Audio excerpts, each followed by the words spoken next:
किरात भील बिलाला कायस्थ, यानी सुनार से लेके चमार तक, कायस्थ से लेके कहार तक, ये सारे ही नीच है, ये पिछले जन्म के पापी है। इन्होंने 84 लाख योनियों में गड़बड़ की थी, उसकी सजा भोगने के लिए तुम भारत में पैदा हुए हो। इंग्लैंड, अमेरिका, जर्मनी, जापान, रूस, फ्रांस में ना तो ब्राह्मण है, ना क्षत्रिय है, ना वैश्य है, ना कोई नाई धोबी कुमार है। वहां सब लोग गड्ढमड्ढे, सब भाईचारे से रहता है। वहां पे भगवान ने ऊंची नीची पेड़ी नहीं बनाई। भगवान को बस चले तो सिर्फ भारत में चले। हेलो, भगवान की दादागिरी चली तो यही चली। आगे व्यास स्मृति में लिखा है, आविरा कुरुणा लोत्रा केवर्ताचना पिता पंचशूद्रो प्रशंसता षष्ठो विदुष सेवका। आबिरा ने अहीर, गुजर, गौली, धनगर, पार, यादव, आबिरा कुर्मणा, कुर्मी, पटेल, पाटीदार, आबिरा कुर्मा लोत्रा, लोधी, लवंसी, आबिरा कुर्मा लोत्रा, केवरता, केवट, भोई, बाथम, चाना पिता और नाई, ये 5 शूद्रों की प्रशंसनीय जातियां हैं। अगर छठी जाति भी प्रशंसा प्राप्त करना चाहती है तो ब्राह्मण, क्षत्रिय के वैश्य के सामने औंधा होकर के गिर पड़े, दंडवत प्रणाम करो। और गुरुजी आए तो उनका चरण धो धो करके कादल लापियो, इससे तुम्हारा अगला जन्म सुधर जाएगा। यह आरक्षण व्यवस्था इस देश में सदियों से चली आ रही है। ब्राह्मण गुप्त संहिता में लिखा है, लोदास गणास गजपास गाची अदमा वसुद्रायादि निवासी। लोधी, लवंसी, गणस्य, गाडरी, गुजर, गौली, लोदस्य, गणस, कस्पस्य, कश्यप, कहार, काची, ये अधम, नीच और इस देश के मूल निवासी है। ये इस देश का शास्त्र कहता है। और जो जिस जाति में पैदा हुआ है उसका वही आरक्षण है। आप सरपंच नहीं बन सकते, आप प्रधानमंत्री नहीं बन सकते, आप राष्ट्रपति नहीं बन सकते, आप चुनाव नहीं लड़ सकते। आप रामायण उठा के देख लो, गीता उठा के देख लो, वेद उठा के देख लो, पुराण उठा के देख लो।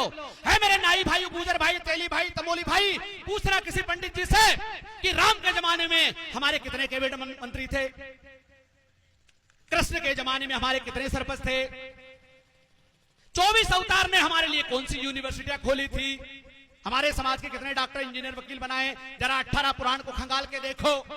आपका सिर्फ भैंस चराने में, भैंस पालने में, भटे टमाटर उगाने में, मालिश और पालिश करने में आरक्षण दिया था इस देश के पाखंडियों ने, इस देश के देवी देवताओं ने, इस देश के 24 अवतार ने, 33 करोड़ देवता ने गुलामी की जंजीरें आपको पकड़ा दी थी। उसी को धर्म कहा गया कि यही धर्म है। हेलो, जब आप गुलामी करते थे तो धर्म था। जब आप पैंट शर्ट पहनने लग गए, मास्टर बन गए, पटवारी बन गए, डॉक्टर बन गए, इंजीनियर बन गए, सांसद बन गए, वकील बन गए, तो कलयुग आ गया। अब कलयुग चल रही है। हेलो, इस देश में कलयुग चल रहा है। विचार कीजिए, चिंतन कीजिए, गौर कीजिए। 33 करोड़ देवता के पास मोबाइल फोन नहीं था, फेसबुक नहीं था, व्हाट्सएप नहीं था, अरे सवारी भी नहीं थी दादा। विचार कीजिए, चिंतन कीजिए। कोई मुर्गे पे बैठा, कोई गधे पे बैठा, कोई गरुड़ पे बैठा, कोई काय पे बैठा। अरे तुम एक सवारी का आविष्कार नहीं कर पाए। आप कहते हो कि ब्राह्मण ही ज्ञानी है, तो भैया ज्ञानी है तो आपने आविष्कार कौन सा किया? अरे सारी दुनिया बैलगाड़ी में थी।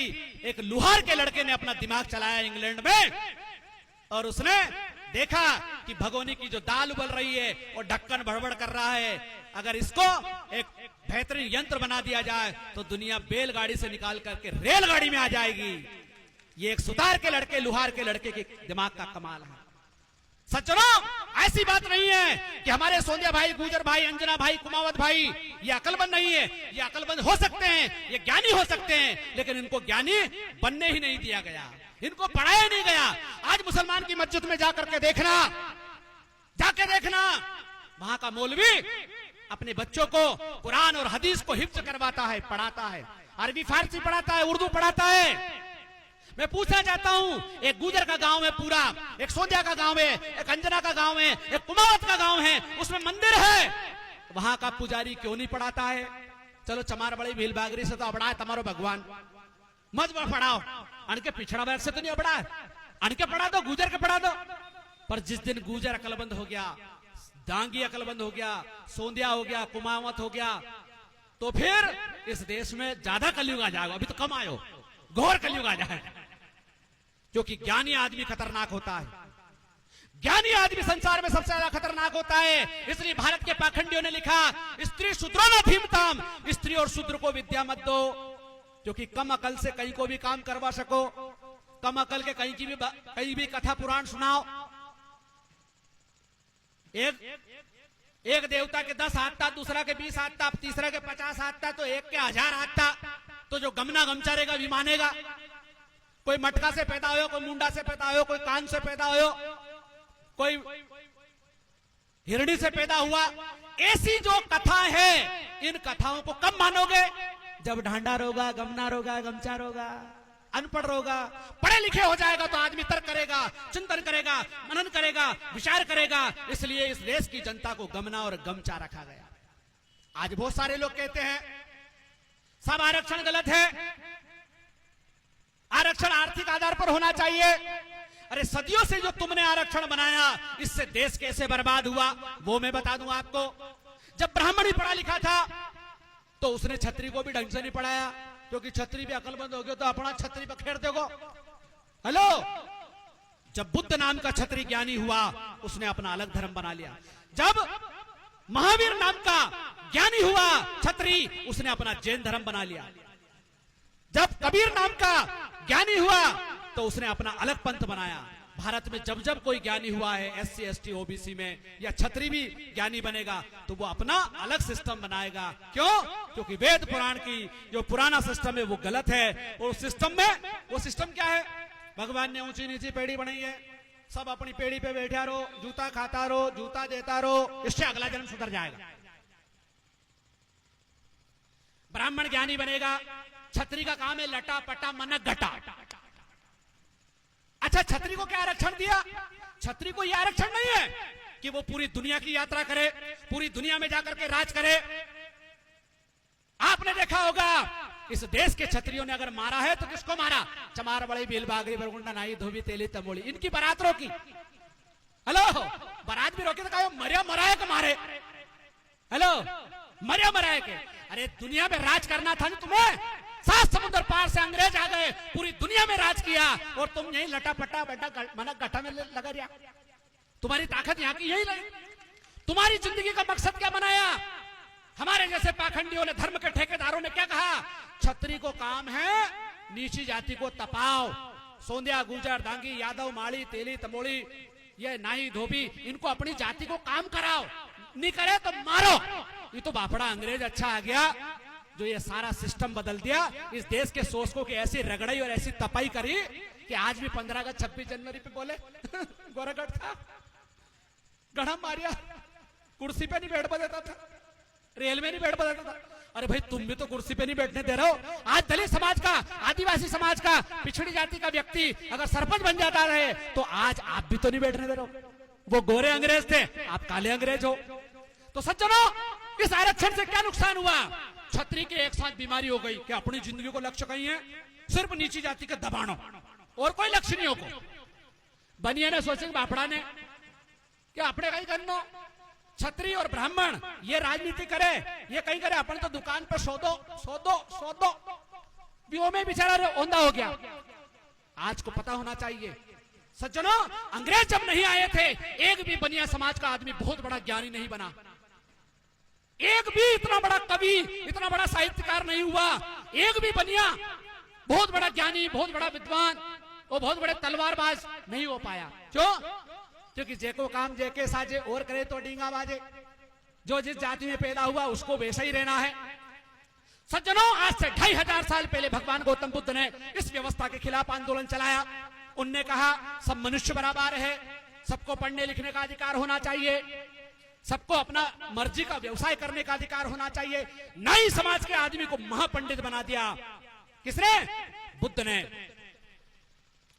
सुजाता नाम की अहिर समाज की, गुर्जर समाज की लड़की ने उनको खीर खिलाई और उनको बुद्धत्व की प्राप्ति हुई। और बुद्धत्व की प्राप्ति में यह हुआ कि सब मनुष्य समान है और सबको अपनी मर्जी रुचि के हिसाब से इस जन्म में विकास करने का अधिकार है। स्वामी विवेकानंद अपने प्रवचन में कहते हैं, जो धर्म यह कहता है कि तुम्हारा अगले जन्म में तुम्हें अधिकार मिलेंगे, अगले जन्म में रोटी मिलेगी, अगले जन्म में तुम्हारा उद्धार होगा, वो धर्म नहीं अधर्म है।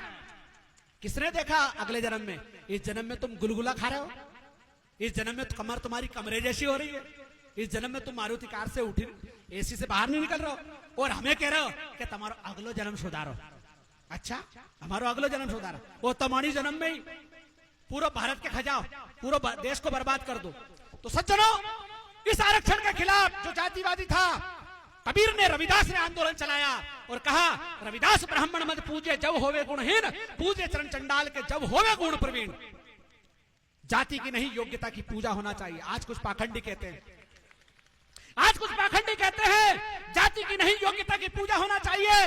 मैं पूछना चाहता हूं, आप योग्य थे तो 712 से लेकर 1857 तक मुसलमान के जूते क्यों खाए? हेलो, तुम्हें जब दौड़ा दौड़ा के तपाया, आज बोलते हैं बहुत सारे लोग, हजारों मंदिर तोड़ दिया, अशो कर दियो, तो फिर तुम्हारी योग्यता कहां थी? हेलो, तुम्हारा 33 करोड़ देवता कहां था? तुम्हारा 24 अवतार कहीं कर रहा था? और चलो भी तो बापड़ा सो रहा था, भी तो बाटा लोड़ी का है, आप क्या कर रहे थे? आपकी योग्यता कहां गई थी? जब 1857 से लेकर 1947 तक अंग्रेजों ने तुम्हारी रगड़ाई की, उस समय तुम्हारी योग्यता और बहादुरी कहां थी? विचार कीजिए, चिंतन कीजिए।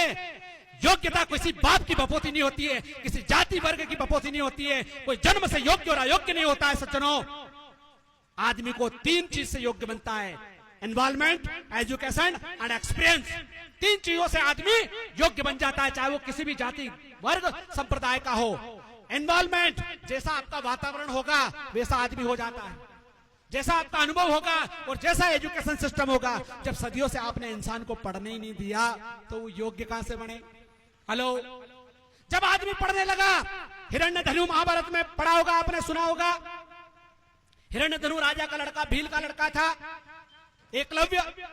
जब वो अपनी धनुर्विद्या अपने गुरु के माध्यम से सीखा, शोषकों ने उसका अंगूठा काट दिया और कहा कि वो तो गुरुजी की मूर्ति बना के आड़े आड़े विद्या सीख रही हो तो चोरी कर रही हो, तो इसलिए गुरुजी ने अंगूठा मांग लिया और अतरो गमचो तो क्या उन्हें अंगूठा दे दियो। विचार कीजिए, चिंतन कीजिए, गौर कीजिए। अरे जब वो हिरण्यधन राजा का लड़का था तो उसका अपना गुरु होगा स्वयं का, वो दूसरे के गुरु के पास कहां को जाएगा? विचार कीजिए, चिंतन कीजिए, गौर कीजिए। इसलिए सज्जनों, एकलव्य का अंगूठा जबरदस्ती काटा गया और पाखंडियों ने क्या कहा कि वो तो गुरु दक्षिणा में दिया गया था। और इस देश के पाखंडी लोग उस गुरु द्रोणाचार्य के नाम पर बड़े बड़े पुरस्कार दिए जा रहे हैं कि अच्छो पहला अंगूठो काटो तो और अब द्रोणाचार्य को वो एकलव्य को पाठ हटा करके पाठ काट दियो। उनके बाप दादाओं ने हजारों साल पहले क्या काटा था? अंगूठा काटा था। और पहले जो 10 साल 20 साल पहले पढ़े हुए हैं, 5वीं में मध्य प्रदेश सरकार एकलव्य का पाठ पढ़ाती थी, वो पाठ हटा दिया, अब काट दिया।